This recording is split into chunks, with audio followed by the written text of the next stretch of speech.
Now, don't take my word for it, as I always say. Go check it out for yourself. Number one, they have already created and stored transparent images of the weather over the oceans using climate simulation software, which they openly admit right here that they've done climate simulations up to the year 2095.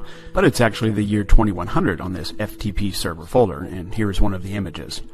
And following some of the other images that you can find where the land masses are transparent, and they use all this simulation software to come up with the weather over the oceans. You know, since our weather data comes from our ground-based Doppler radar, and it's impossible to use ground-based systems to cover the entire vast oceans, so that's where the weather over the oceans comes from, their software simulations.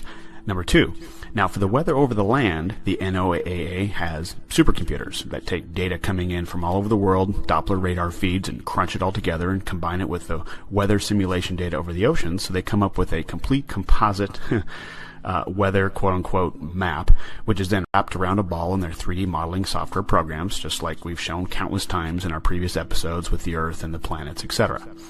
So, then what we get are composite images like this that are created in the 3D modeling software, the current Doppler weather data over land and the simulated weather over the oceans, and it looks like this. So this particular image is on the FTP server and is date and time stamped with October 11th, 2017 at 11:05 a.m. I just chose one randomly.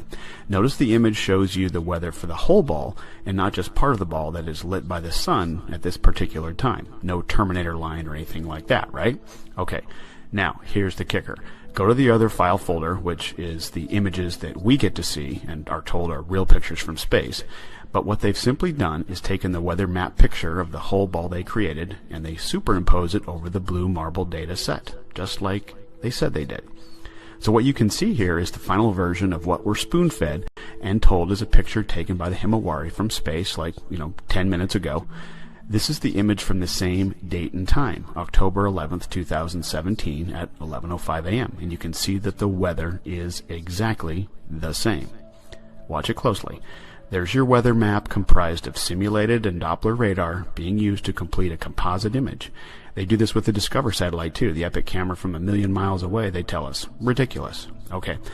Now, also notice the final image has a Terminator line added in to try to make it look like a real picture from space, which drives a nail in the coffin of the Himawari because the weather data shows it over the whole ball completely.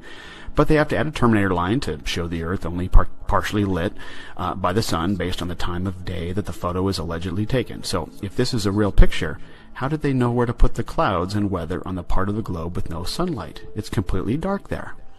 It's all right here, guys. They are faking space. Hey, we all fell for it for a long time with their Doppler radar and weather simulation software building a current weather picture and wrapping it around a ball in 3D software and pasting it onto a black background like they do with all the others, adding a Terminator line and calling it a real picture from space.